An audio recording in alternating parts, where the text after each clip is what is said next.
30 de julho de 1945. 900 homens boiando no escuro. Tubarões circulando como abutres. Gritos de pânico cortavam a madrugada. Corpos eram arrastados para o fundo. Por 5 dias, eles imploraram por resgate, mas ninguém estava procurando. A Marinha Americana tinha esquecido que eles existiam. O que aqueles homens não sabiam é que a sua luta estava só começando, porque o monstro mais cruel não estava na água. Julho de 1945. A Segunda Guerra Mundial está no fim. A Alemanha já se rendeu. No Pacífico, o Japão está de joelho, mas se recusa a cair. Eles lutam até o último homem, em cada ilha, em cada trincheira. Os americanos estão se preparando para invadir o Japão, e a estimativa é de que essa invasão custaria mais de 1 milhão de vidas americanas. Era preciso um checkmate, uma arma tão terrível que forçaria a rendição incondicional do Japão. E essa arma existia. Era o segredo mais bem guardado do planeta, a bomba atômica. O projeto Manhattan estava pronto, só faltava uma coisa: entregar a encomenda. E é aqui que o nosso navio entra na história, o USS Indianapolis. O Indy, como a tripulação chamava, era um cruzador pesado, rápido, orgulhoso. Um veterano de guerra que já tinha visto de tudo. O capitão era um cara chamado Charlie Butler McVie III. Filho e neto de almirantes, um marinheiro exemplar, respeitado por seus homens. Um dia, em São Francisco, o capitão McVie recebeu uma ordem ultra secreta. Ele deveria transportar uma carga misteriosa para a ilha de Tinian, no Pacífico. Ele não sabia o que era, a tripulação não sabia o que era. Tudo o que eles sabiam é que era a carga mais importante da guerra. Um caixote de madeira relativamente pequeno e um cilindro de metal. Eles foram vigiados por homens de terno durante todo o embarque. A ordem era simples: navegue o mais rápido possível, sozinho, sem escolta. A velocidade era a sua proteção. Dentro daquele caixote e daquele cilindro estavam os componentes vitais do Little Boy, a bomba atômica que seria lançada sobre Hiroshima. A tripulação do Indianapolis estava carregando o apocalipse numa caixa e não fazia a menor ideia. A missão foi um sucesso. Eles cruzaram o Pacífico em tempo recorde. Entregaram a carga em Tinian. A parte difícil, teoricamente, tinha acabado. Eles sentiram um alívio. Depois de Tinian, eles foram para Guam e receberam novas ordens: navegar até a ilha de Leyte, nas Filipinas, para se preparar para a invasão do Japão. E é aqui que a corrente de erros fatais começa. O capitão McVie pediu uma escolta de contratorpedeiros para a viagem. Era um procedimento padrão em águas que ainda podiam ter submarinos inimigos. O pedido foi negado. A justificativa? Não havia navios disponíveis e a atividade inimiga na rota era considerada baixa. Deram a ele uma rota e disseram para seguir viagem, sozinho. E então, na noite de 29 de julho de 1945, o Indianapolis navegava nas águas escuras do Mar das Filipinas. Mas a inteligência da Marinha estava errada. A atividade inimiga não era baixa. E um submarino japonês, o I-58, comandado por Hashimoto, estava exatamente naquela rota, caçando. Pouco depois da meia-noite, no dia 30 de julho, Hashimoto viu o vulto do Indianapolis no periscópio, um alvo perfeito. Ele disparou uma salva de 6 torpedos. 2 deles atingiram o navio em cheio. O primeiro torpedo arrancou a proa do navio. O segundo atingiu o meio, perto dos tanques de combustível e dos depósitos de munição. A explosão foi cataclísmica. O Indianapolis, um navio de quase 200 metros, foi partido ao meio. A energia foi cortada instantaneamente. O navio mergulhou na escuridão e no caos. O USS Indianapolis afundou em apenas 12 minutos. Não houve tempo para organizar uma evacuação, para lançar a maioria dos botes salva-vidas para nada. Foi um pandemônio de gritos, explosões secundárias e o barulho ensurdecedor de metal se contorcendo. Dos 1.195 homens a bordo, cerca de 300 afundaram com o navio. Os outros 900 foram jogados na água escura, muitos cobertos de óleo, feridos e em choque. Eles estavam no meio do nada, mas estavam vivos. E a primeira regra da marinha é que, quando o navio afunda, o resgate chega rápido. Eles só precisavam aguentar algumas horas, talvez um dia. Era o que eles pensavam. Mas o que aconteceu em seguida foi uma falha burocrática tão inacreditável, tão criminosa que parece mentira. O Indianapolis conseguiu enviar alguns sinais de SOS antes de afundar. Pelo menos 3 estações diferentes captaram os sinais. Uma delas, o comandante achou que era uma armadilha japonesa e ignorou. A outra, o operador de rádio estava com ordens de não ser perturbado e seu superior não avisou. A terceira registrou o sinal, mas o oficial de plantão julgou que não era urgente. Por mais inacreditável que pareça, a Marinha dos Estados Unidos simplesmente perdeu um dos seus maiores navios de guerra. Ninguém no comando notou que ele não chegou ao seu destino. Ele foi apagado do mapa. Ninguém estava procurando por ele, ninguém sabia que eles estavam lá. E assim começou o inferno no mar. 900 homens, flutuando em grupos, espalhados por quilômetros.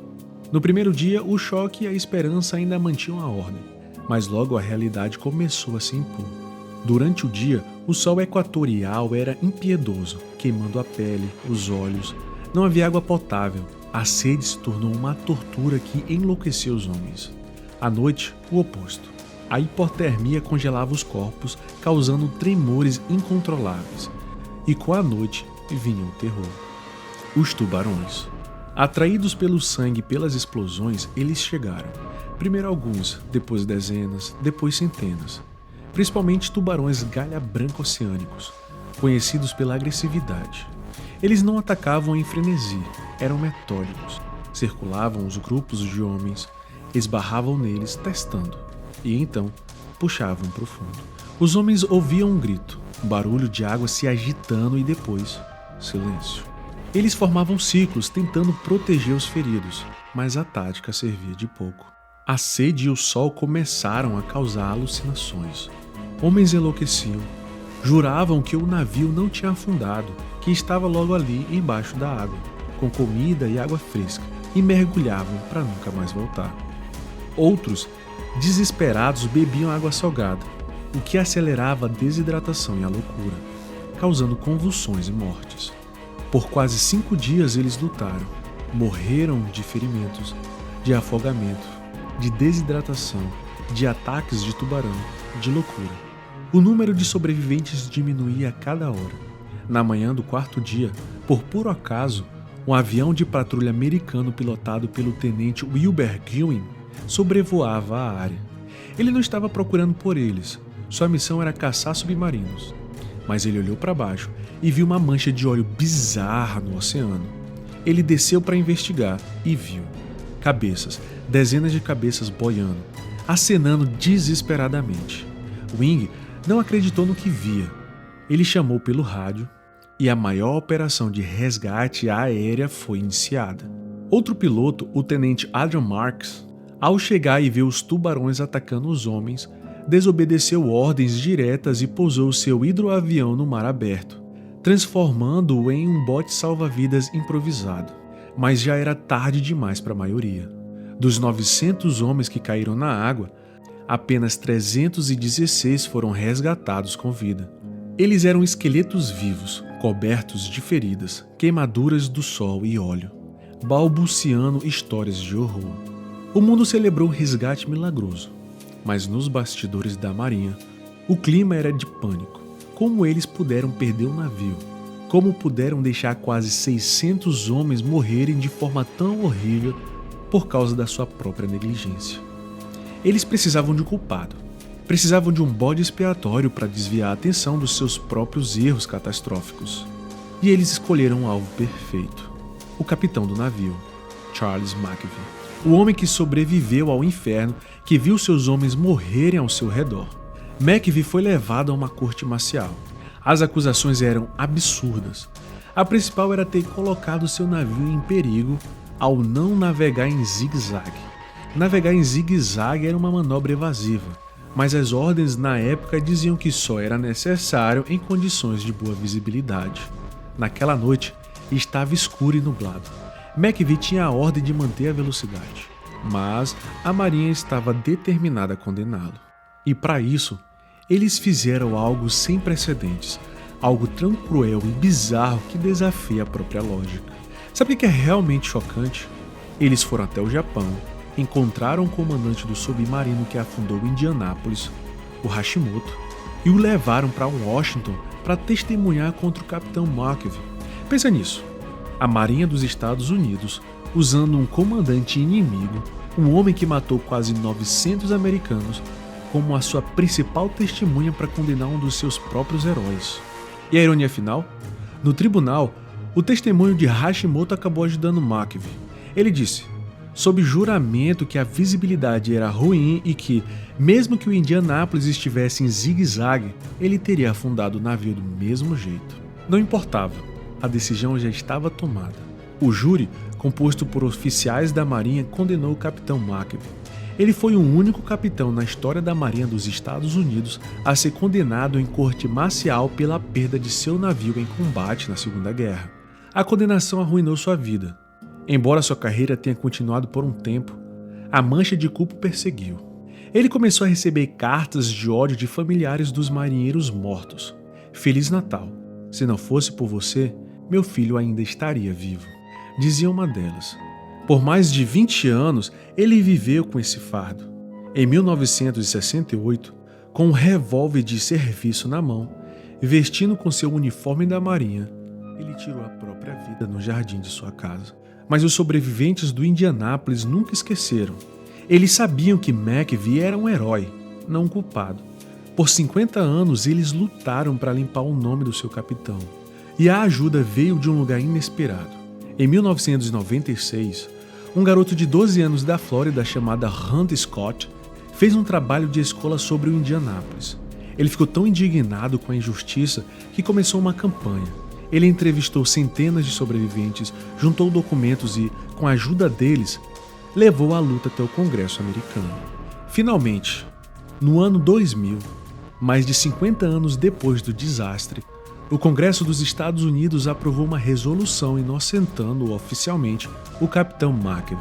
Justiça tardia e amarga. Mas será que valia de alguma coisa?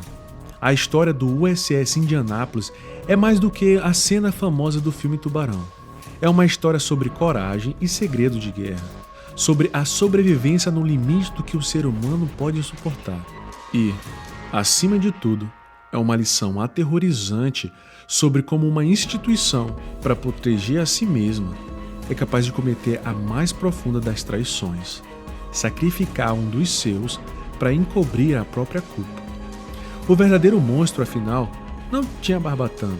Às vezes, ele usava um terno, assina um papel e destrói uma vida com a frieza de uma caneta.